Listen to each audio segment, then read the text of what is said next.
حدیث پاک میں آتا ہے کہ جو آدمی فجر کے بعد سونے کا عادی ہو اللہ تعالیٰ اس کی یادداشت کو ختم کر دیتے ہیں۔ چنانچہ آپ تجربہ کریں کہ جن عورتوں کو فجر کے بعد سونے کی عادت ہو وہ بلکھڑ ہوتی ہیں، باتیں بھول جاتی ہیں، چیز رکھ کے بھول جاتی ہیں، کام کرنا تھا بھول جاتی ہیں، خاوند کو بات کہنی تھی بھول جاتی ہیں۔ یہ زیادہ بھولنے کی عادت عام طور پر فجر کے بعد سونے کی عادت کی وجہ سے ہے، کیونکہ حدیث پاک میں فرمایا گیا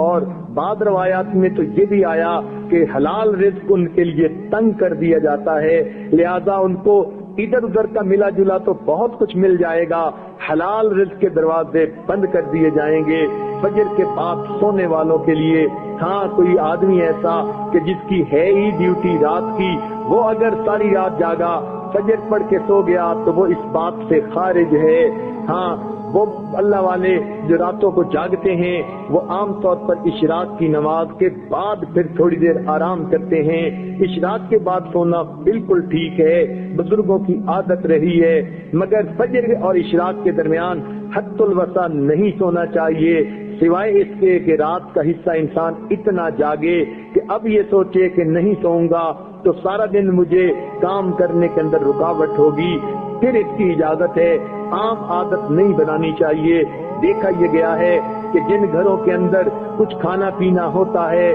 اللہ تعالیٰ نے دیا ہوا تو وہاں پر صبح کے وقت اسی طرح سوئے پڑے ہوتے ہیں، بلکہ موہے پڑے ہوتے ہیں، پورا گھر قبرستان کی طرح لگ رہا ہوتا ہے کہ سورج نکل چکا اور گھر کے لوگ جاگ بھی نہیں رہے ہوتے۔ اس لیے کفر کی دنیا میں صبح کا ناشتہ سیریل کا انہوں نے بنا لیا، نہ کچھ پکانا پڑے اور نہ کچھ تردد کرنا پڑے، بیوی اپنے وقت پہ جاگے، خاوند اپنے وقت پہ جاگے، بچے اٹھ کے سکول جاتے ہیں تو وہاں مائیں ان کے لباس پہلے ہی تیار کر کے رکھ دیتی ہیں، ان کو کہتی ہیں بیٹے صبح اٹھنا الارم لگا کر سکول جانا ہے۔ بچے اس لیے کہ سکول اگر نہ جائیں وقت پہ تو ان کو استاد کی طرف سے جھڑکیاں پڑتی ہیں، سکول کے اندر صدا ملتی ہے، وہ اپنے وقت پہ اٹھتے ہیں اور چھوٹے چھوٹے بچے اپنے کپڑے خود بدلتے ہیں، سیریل کا ناشتہ، ٹھنڈا دودھ بھی مل گیا اور کہیں سے ان کو جو ہے وہ کوئی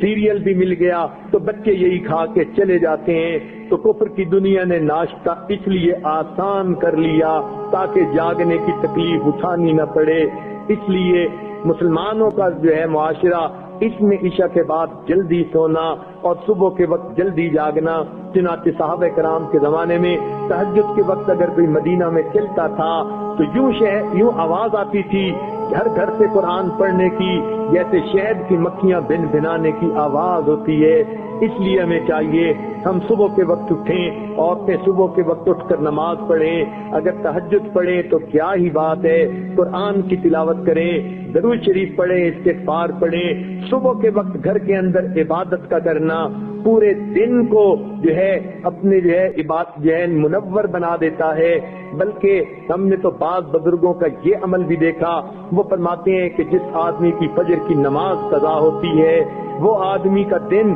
زندگی کا منحوس دن ہوا کرتا ہے۔ چنانچہ ایک آدمی نے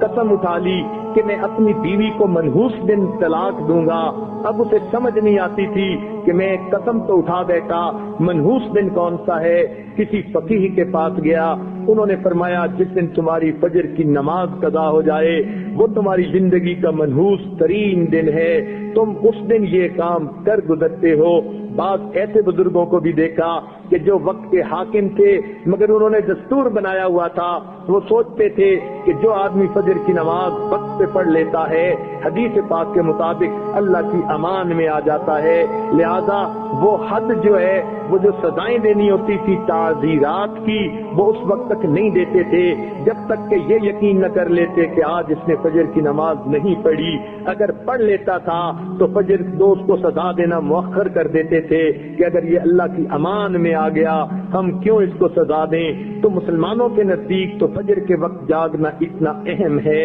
لہذا عورتوں کو یہ بات مشورے کے طور پر پیش کی جاتی ہے، زندگی کی ترتیب کو سنت کی ترتیب پر لانے کی کوشش فرمائیں، اور اس کا بہترین طریقہ یہ ہے کہ رات کو سوئیں اور دن کو جاگیں، عشاء کے بعد کام جتنا جلدی سمیٹ سکیں جلدی سونے کی عادت اپنائیں تاکہ تہجد میں فجر میں آنکھ کھلے، انسان کے جسم کی نیند آرام کا تقاضا بھی پورا ہو جائے، اور صبح کے وقت پھر آنکھ کھلے تو اللہ تعالیٰ کا حکم بھی پورا ہو جائے۔ اس طرح انسان کی زندگی پرسکون گزرتی ہے۔